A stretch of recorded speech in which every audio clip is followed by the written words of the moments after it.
Hello, I'm David R. Jones of the Community Service Society. Welcome to the Urban Agenda.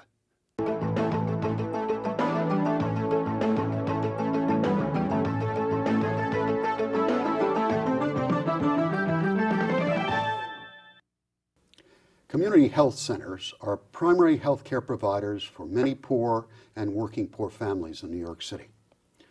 Joining me today are Ronda, Executive Director of the not-for-profit Primary Care Development Corporation, and Judy Wessler, a leading healthcare advocate who founded the Commission on Public Health Systems in the early 1990s. Welcome to the Urban Agenda. Thank you. Before we get into the rest, what in the world is primary care? Is it different from secondary care, or, what is this term that keeps coming out? Rhonda, how would you describe it? Primary care is basic, routine, the kind of care you get from your personal physician.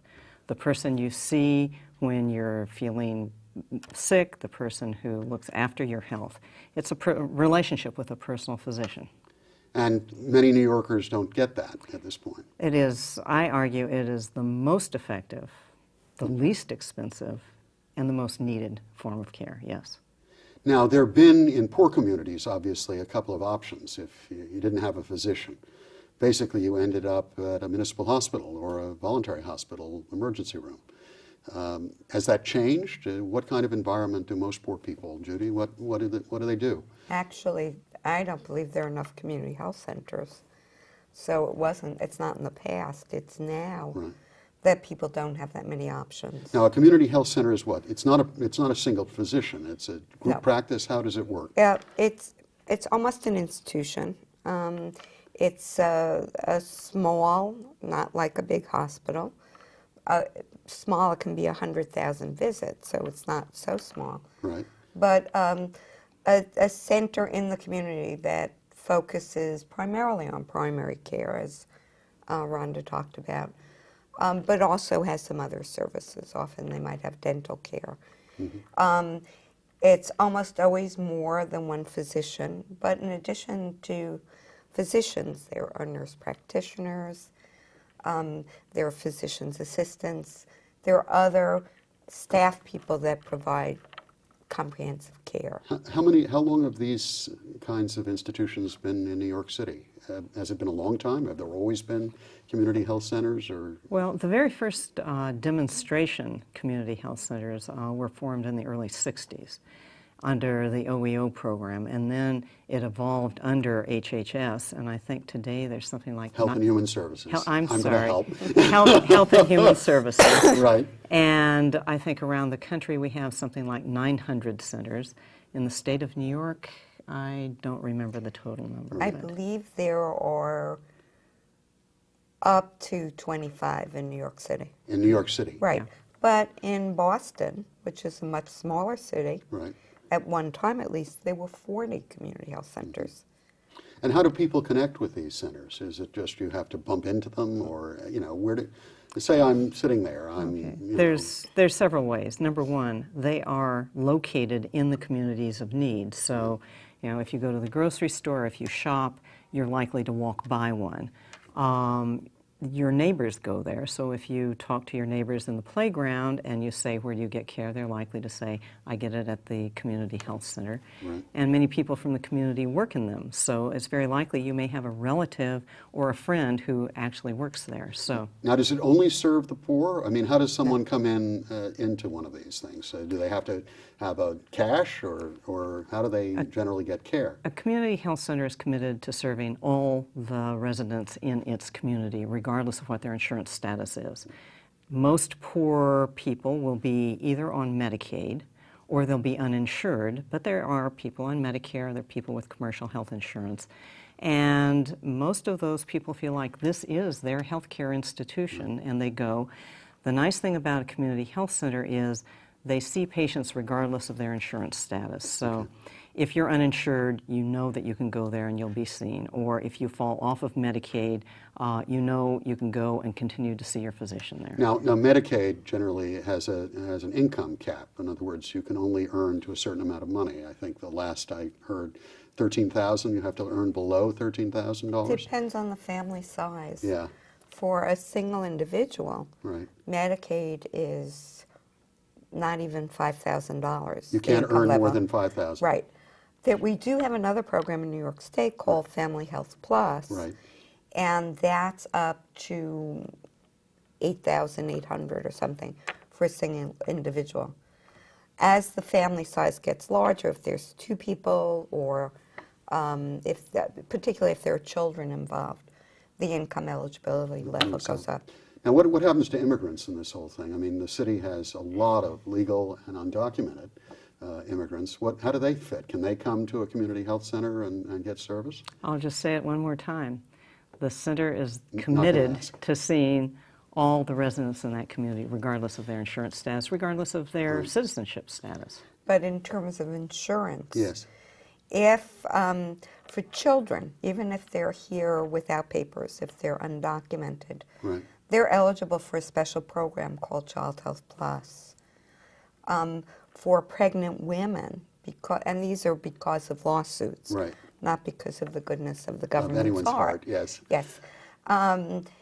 Pregnant women are also eligible for a special program called the PCAP program, the Prenatal Care Assistance Program, at higher income levels, even if they're here without documents, through their pregnancy and for Right. 2 months afterwards. But if they're just an individual who happens to be an immigrant without insurance, they can't get some of these programs, even if they meet If the they're income. here with documents, if they have Yes. a green card, Right, or they can they're in get- the process of adjusting their status, they are eligible for some of these But programs. if they're undocumented, and we know there are hundreds of thousands of undocumented. Right. For undocumented adults, none of these programs are available.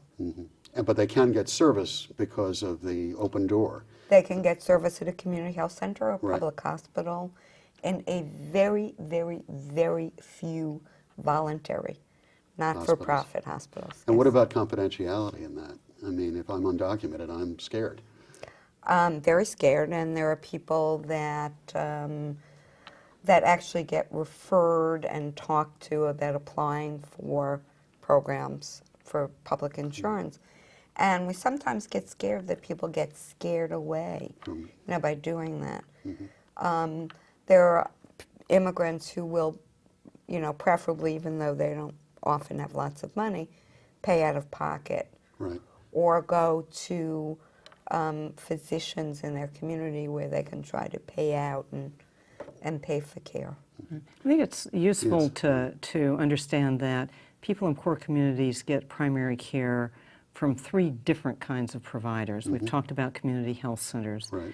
Hospitals operate clinics, which see many, many residents, and certainly the most important provider of services to these populations is the New York City Health and Hospitals Corporation.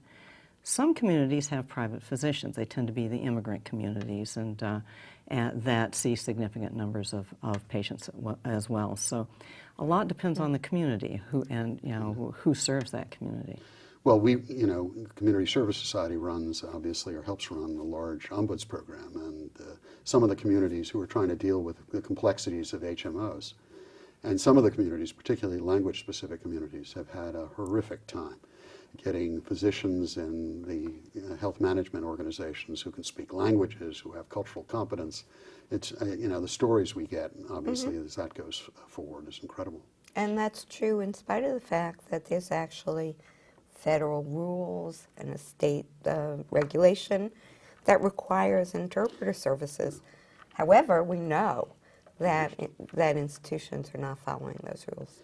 Rhonda, Primary Care Development Corporation has a real critical role in creating these kinds of health centers. Would you describe that very briefly? Sure. We were created 10 years ago because of what a shortage there was in primary care capacity in the city, in these communities. It was just, if anyone looked by any measure, we all came to the same conclusion. You looked, you did surveys. And we bring capital financing so that health centers, hospitals operating in these communities can do renovations, they can do expansions, they can create new satellite sites. And that was one of the major reasons that there was not expansion. There wasn't an adequate supply of facilities. We still do that. We've financed 31 new and expanded facilities since then.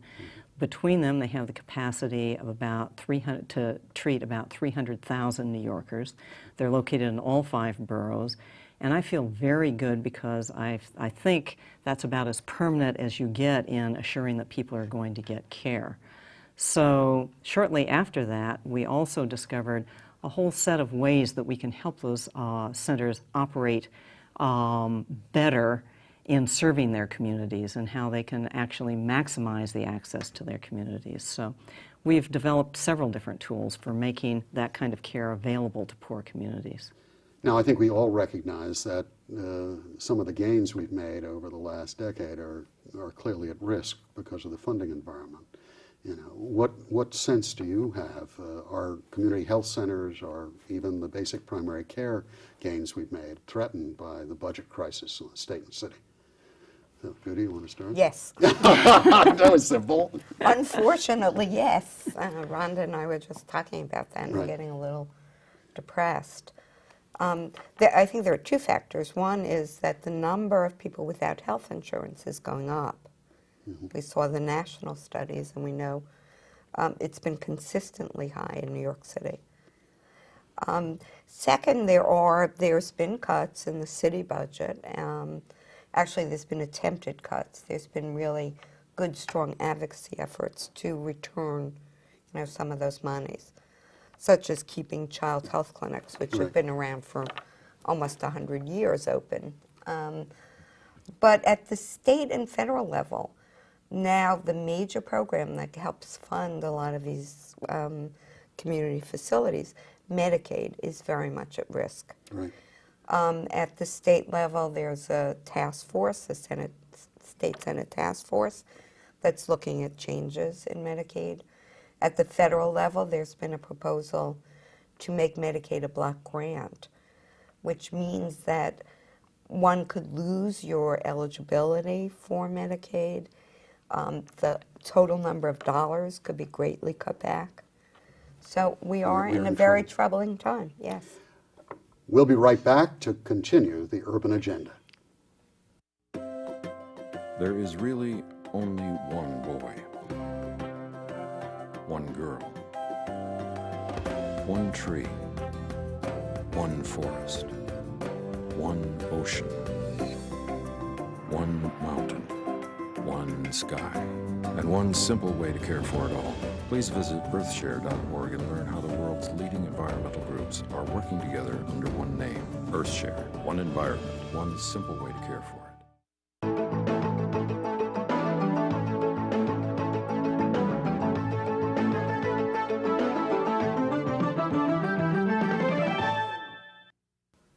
We're talking about the critical role that community health centers play in providing primary health care to thousands of New York families. My guests are Ronda Kotelchuck, Executive Director of the Primary Care Development Corporation, and Judy Wessler, founder of the Commission on Public Health Systems.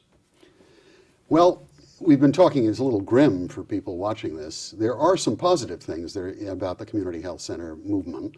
An understanding, perhaps, that this may be one of the most extraordinary and cost-effective ways you can provide help to poor people. Do you get that sense that policymakers understand this? Well, I have to say I was very encouraged by the fact that the Bush administration has been 100% behind this effort. In fact, the Bush administration committed itself to doubling the size of the program, both creating new health centers and increasing the funding to existing health centers. I think that's a recognition that the model is very effective. And is this a cost issue because it comes in lower? I know the hospital emergency rooms, that issue that Judy and I worked on for many years, is clearly something that's playing in here. What is your feeling about this? Is this a cost-effective way to do this? It is the most cost-effective way to do it. Right. If you give a child with asthma primary care services, if you teach the child and the family how to contain an asthma attack or stop it from happening, and the child doesn't have to go to an emergency room, the cost savings are tremendous. Not to mention that it's, of course, a much more humane way to do business. Now, the emergency room, when I was growing up, that's where you went. You got taken to the emergency room when you did something silly on the street and stuff. Why isn't the emergency room an appropriate way to do this? Why shouldn't we be using emergency rooms as primary care facilities? Emergency rooms are there to focus on emergencies. People still use, it's not something that happened in the past.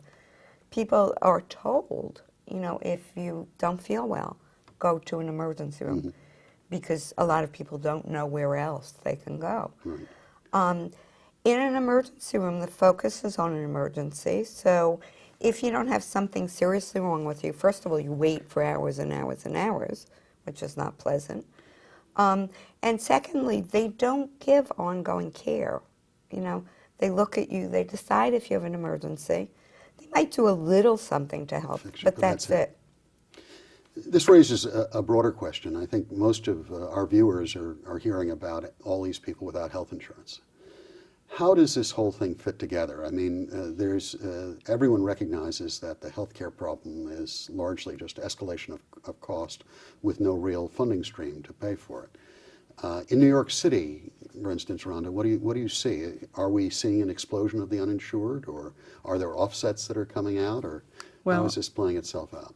I think Judy described very well the growing problem of people with uninsurance. Right. I might address the cost issue by observing the fact that the conditions, the leading conditions that affect poor communities are ones that are perfectly preventable or perfectly manageable. So if you look at incidence rates, asthma, diabetes, a lot of forms of cancer, many different illnesses can be caught early and treated inexpensively or managed through primary care. If you don't have primary care, then those people wait until they're in emergency and they go into the hospital, and and hospitals see them in late stages of illness, when their lives are disrupted and when it's very painful, when there's few choices, and when it's very expensive.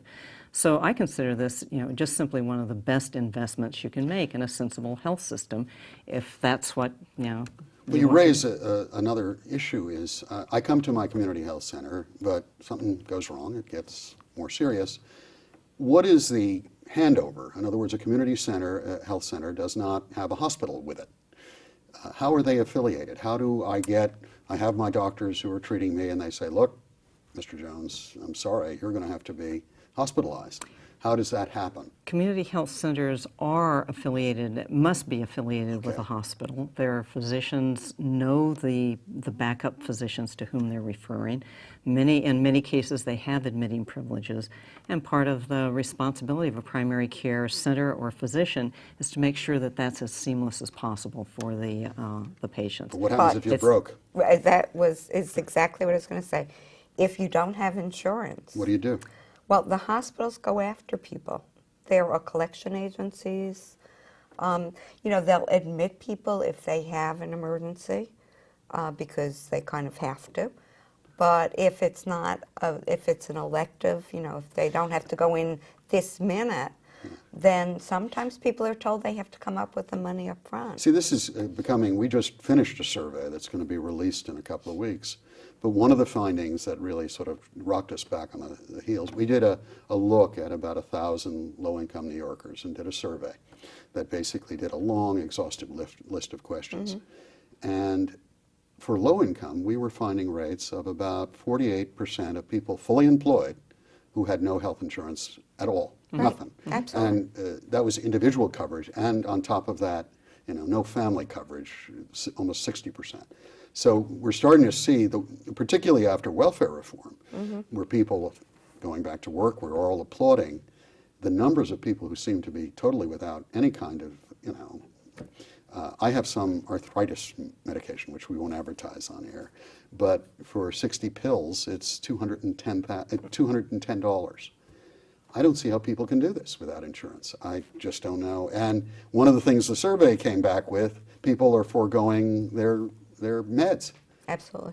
The main thing people do when they don't have financial coverage is to forego needed services, and they'll forego those that are elective. So they'll forego the preventive and the primary care, and then the illness advances to the stage where they have to be hospitalized, and it's infinitely more expensive for the system, and simply doesn't make any sense. The Commission on the Public Health System did a report recently where we interviewed community organizations to see what they knew about what was available in the community and where people could be referred. Right. And we found that basically that information is not available. Those community organizations don't know what the policies are of healthcare providers and where they can refer people to, particularly if they don't have health insurance. It's a very complicated system if you don't have coverage. Right. Why should middle and upper middle class and wealthy New York really give a damn? I don't want to be, there's a moral argument, clearly we're all moral here, but is there any need for them to be concerned about having this many people who are struggling with health care? Is there an argument that they should be hearing? I would say there's several arguments. Number one, we're all taxpayers. We would like to see public monies, which fund the vast majority of health care, used in a cost-effective way. So that would argue that we want those services there and we want those services used because that's a cost-effective way of treating that population. Secondly, we all live in the same city and we will all suffer from the same ills, and I don't think that you can close your eyes to what's happening with the health and the health care of those communities. Those are two arguments to start the discussion. Well, clearly, we met with a lot of people around the aftermath who got displaced because of 9/11, and these were basically food service and childcare, a lot of the childcare and elevator operators, the rest. People who are in intimate contact with all sorts of New Yorkers. It's quite amazing. I always tell people, swing the doors open on the fanciest restaurants and hotels in New York, and many of the people there have not a jot of health insurance. And the guys who founded CSS knew better than to allow that kind of situation with high rates of infectious disease. I don't quite understand how people think they're separate, but I think it's one of the things we have to bring forward. Hopefully it's not going to come forward on the wave of a new, major epidemic in the city of New York, but inevitably that's the kind of situation that we're starting to lead to. I met yesterday with an organization that represents restaurant workers, and they raised exactly the same kinds of concerns that you were just saying. The other thing that's happening, they're talking, well, private insurance should be the way. And that's become an interesting thing. I serve on the Senate Medicaid Task Force, and I don't think they understand that the mere offering of private insurance to a low-wage worker may be a joke. I guess a policy for a single now for private, $4,000 to $5,000. If you're making a little $7.50 an hour or something like that, that would be almost a quarter of your real income. It can't be done. And triple that for a family. Right. So this understanding, how can we get the urgency of this? This has become almost there's a tight group of us who have some understanding of the urgency, but it really doesn't show up politically, it doesn't show up on the radar screen. And have you been having any experience with your broader audiences? What seems to resonate with people? Judy? I think that there is now an understanding that there are 1.8 million uninsured residents of New York City, 43 million people in the United States, and that this is beginning to be seen as a crisis. There are people that have been meeting and talking about what to do. There are organizations that have been working on fighting Medicaid cuts, on fighting changes in a program. As a matter of fact, going further and proposing positive changes so that it would be insurance would be more available for people than it is now. And Rhonda, how do you see, obviously expanding the amount of money, capital money for new clinics, the rest? What seems to be the argument that resonates most with policymakers and the public? What do they seem to be interested in going forward? Well, I have been encouraged over the last 2 or 3 years at the expansion of publicly available health insurance, the Child Health Plus, the Family Health Plus. Even if we're not certain about their effect, the offering of private policies. I think that was tremendously positive, and I think it's in jeopardy right now. I do think that the problem of lacking insurance is working its way up into the middle class. It's no longer just the poor kitchen worker. It's my friends and yours who now have temporary jobs or consulting jobs, and suddenly I think everybody is beginning to feel the same thing. So I do think that that is coming. In the meantime, while we figure out how to address the insurance, it's very important that there be support for the reimbursement streams that support community health centers. Medicaid, the indigent care pools that support care for the uninsured, the federal community health center program, the many different sources which support our structure that's in place now. Well, my thanks to you both. My thanks to Ronda Kotelchuck of the not-for-profit Primary Care Development Corporation and Judy Wessler with the Commission on the Public Health Systems. I'm David R. Jones of the Community Service Society, and thank you for watching The Urban Agenda.